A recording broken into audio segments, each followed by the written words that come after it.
नमस्कार, मैं एम.के. पांडे। हमारी धारा पर आपका स्वागत है। आप सभी श्रोताओं को सबसे पहले इस शारदीय नवरात्र की हार्दिक शुभकामना। आप स्वस्थ रहें, खुश रहें। हम सभी लोगों को माता जी का आशीर्वाद लगे। आज का यह वीडियो कुछ अलग टॉपिक पर हमने बनाया है या हम बनाने जा रहे हैं। आप इसे अवश्य देखिए और हमारे अन्य वीडियो को भी देखिए। यह वीडियो भारत में सबसे पहले लिखने की कला कहाँ से आई, इस संदर्भ में है।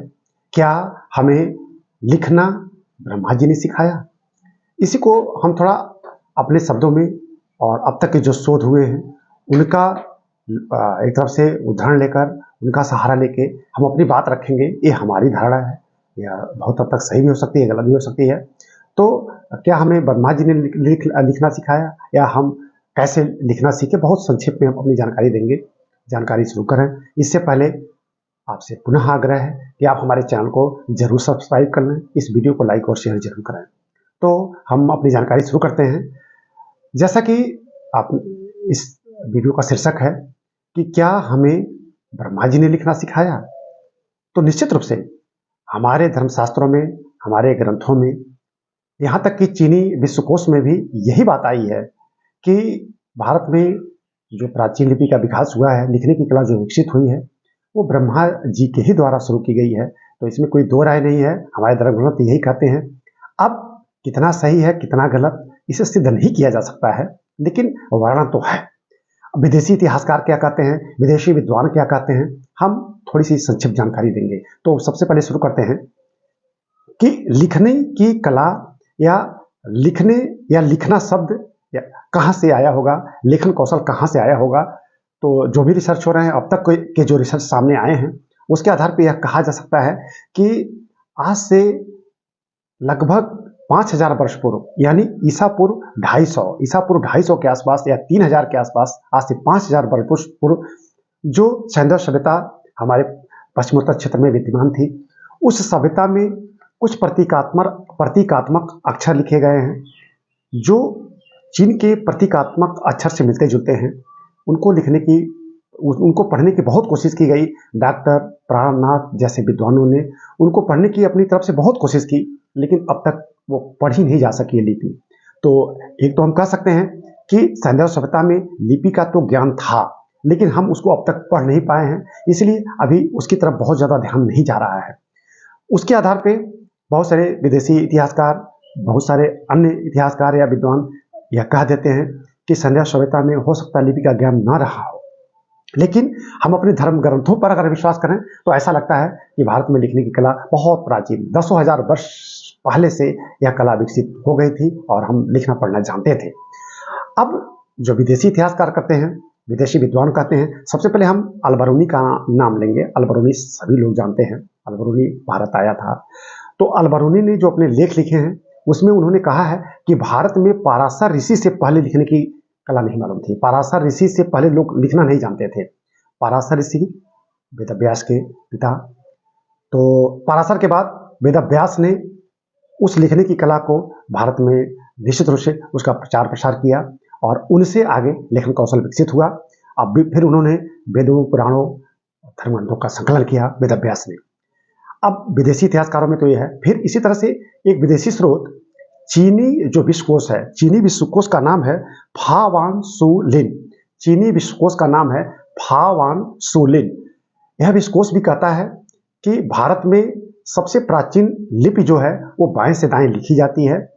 उसका नाम ब्राह्मी लिपि है और यह लिपि ब्रह्मा जी ने विकसित की है। तो चीनी भाषा भी कहती है, चीनी विश्वकोश भी कहता है कि भारत की सबसे प्राचीन लिपि ब्राह्मी लिपि है जिसका उद्भव ब्रह्मा से हुआ है। तो कम से कम हम आपके सामने दो स्रोत रख दे रहे हैं, दो विदेशी स्रोत रख दे रहे हैं जिन्होंने ब्रह्मा को माना है। हमारे धर्म ग्रंथ, हमारे पुराण, हमारे धर्मशास्त्र तो यही कहते हैं, लेकिन कुछ विदेशी विद्वानों का नाम हम लेते हैं, जिनमें हम एक नाम लेंगे ब्लूडर, डेविड डेरिंजर, मैक्स मुलर और बर्नेल। हमने 4 विद्वानों का नाम लिया, ब्लूडर, डेविड डेरिंजर, मैक्स मुलर और बर्नेल। ऐसे बहुत सारे विद्वान हैं जिन्होंने कहा कि नहीं, ऐसी कोई उदाहरण नहीं बन पाती है कि लिखने की कला भारत में ब्रह्मा जी द्वारा विकसित हुई है। हाँ, ये जरूर है कि भारत में लिखने की कला बहुत प्राचीन नहीं है, ईसा पूर्व 6वीं शताब्दी या उसके बाद लिखने की कला आई। सबसे पहले मैक्स मुलर बहुत बड़े इतिहासकार, उन्होंने कहा कि भारत में लिखने की कला पाणिनि की अष्टाध्यायी से पहले की नहीं है। पाणिनि की अष्टाध्यायी ऐसा माना जाता है ईसा पूर्व 5वीं सदी या 4वीं सदी की होगी। पाणिनि की अष्टाध्यायी संस्कृत का व्याकरण ग्रंथ है। इन्होंने माना कि इससे पूर्व लिखने की कला नहीं थी। अब ब्लूडर और डेविड डिरेंजर ने भी यही माना है कि भारत में लिखने की कला ईसा पूर्व 6वीं शताब्दी से पहले की नहीं थी। अब एक विद्वान का नाम आता है बर्नेल। बर्नेल ने लिखा कि भारत में लिखने की कला ईसा पूर्व 5वीं सदी के आसपास की है और जिस लिपि से इसका विकास हुआ है वह लिपि फोइनिशियन लिपि है। उन्होंने एक लिपि का नाम लिया फोइनिशियन लिपि और उन्होंने कहा कि भारत में लिखने की कला ईसा पूर्व 5वीं सदी के आसपास से शुरू हुई और वह लिपि ब्राह्मी लिपि थी और इस लिपि का विकास फोइनिशियन लिपि से हुआ है। तो इन्होंने यह माना। इसी तरह से बहुत सारे विद्वानों ने अपनी अपनी बातें रखी हैं और फिर जैसे कि हम कह रहे हैं बहुत सारे अन्य विद्वानों ने भी इसी तरह की अवधारणा व्यक्त की है, लेकिन अब यहाँ सबका उदाहरण लेना संभव नहीं है। हमने कुछ सीमित नाम रखे हैं। अब मैक्स मुलर ने नाम लिया था पाणिनि का।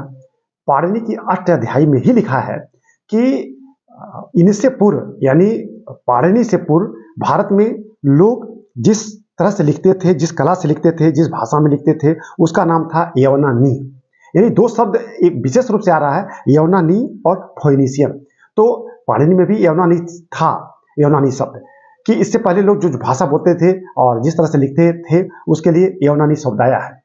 तो ऐसा कहा जा सकता है कि भारत में लिखना पढ़ना बहुत पहले से है।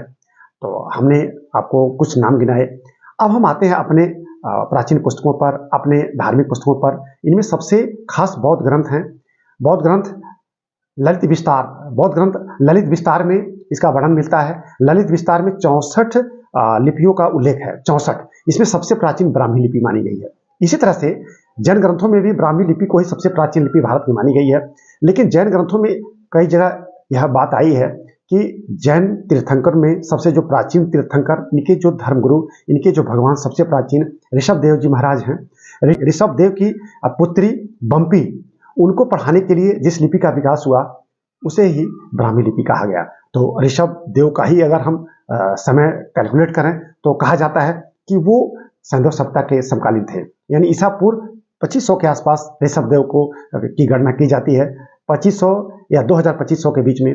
तभी हम कह सकते हैं अगर बम्पी को पढ़ाने के लिए ब्राह्मी लिपि का विकास हुआ तभी बहुत प्राचीन है।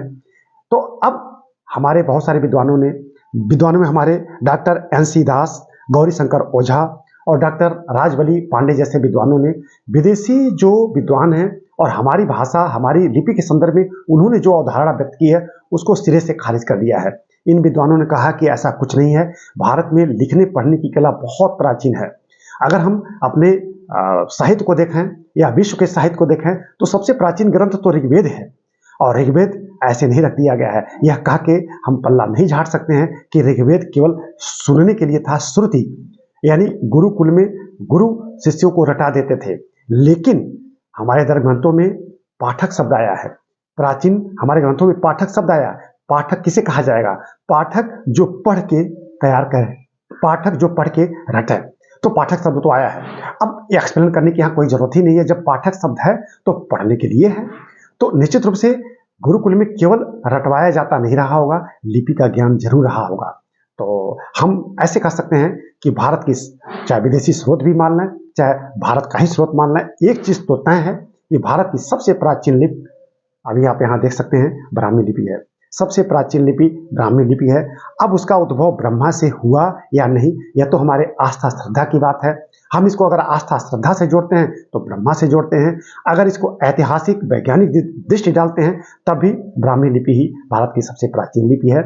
इतना तो विश्वास के साथ कहा जा सकता है विदेशी स्रोतों के आधार पर, और हमारे जो स्रोत अब तक प्राप्त हुए हैं उनके आधार पर कहा ही जा सकता है कि ब्राह्मी लिपि ही भारत की सबसे प्राचीन लिपि है।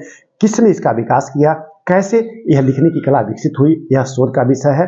लेकिन ब्रह्मा से इसका विकास हुआ, यह तो हमारी आस्था और श्रद्धा का विषय है।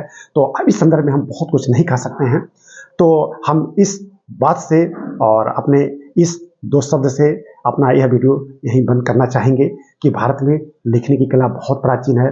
अगर हम ऋग्वेद या चारों वेदों की बात करें, ब्राह्मण ग्रंथ, आरण्यक की बात करें, इनका संकलन अगर वेदव्यास ने किया होगा तो वेदव्यास भी ईसापुर 1000 या ईसापुर 900 के आसपास उनका अस्तित्व तो माना ही जाता है रहा होगा, यानी महाभारत कालीन थे। तो अब वैसे भी आप एक प्रसंग देखिए कि भगवान राम जब सीता को खोजते हुए वन में जा रहे थे, आगे सुग्रीव और हनुमान से मुलाकात हुई, फिर हनुमान को भेजा गया श्रीलंका। लंका में हनुमान जी ने जब मुद्रिका डाल दी माता सीता के आंचल में, तो उस मुद्रिका को माता सीता ने देखा और पढ़ा। रामायण, वाल्मीकि कृत रामायण में भी माता सीता को पढ़ते हुए दिखाया गया है कि माता सीता ने पढ़ा कि राम लिखा है। रामचरितमानस में भी यह कहा गया है, तब देखी मुद्रिका मनोहर, तो उस पर राम नाम लिखा था। राम नाम अंकित अति सुंदर, चकित चितो मुद्री पहचानी, वो मुद्री को पहचान गई, वो उस मुद्रिका को पहचान गई थी। तो कैसे हम कह सकते हैं कि हमारे यहाँ लिखने पढ़ने की कला ईसापुर 6वीं शताब्दी से बहुत प्राचीन है, और विदेशी साहित्यकार, विदेशी जो विद्वान हैं आके हमारे यहाँ शोध करें, यह शोध का भी विषय है ही। और जिस दिन यह पूरा शोध रख दिया जाएगा संसार के सामने, यह सिद्ध हो जाएगा कि सबसे पहले लिखने पढ़ने की कला भारत में ही विकसित हुई है। कहाँ से हुई है, कैसे हुई है, यह तो आगे शोध का विषय है। इसी शब्द के साथ हम इस वीडियो को ही समाप्त करते हैं। धन्यवाद।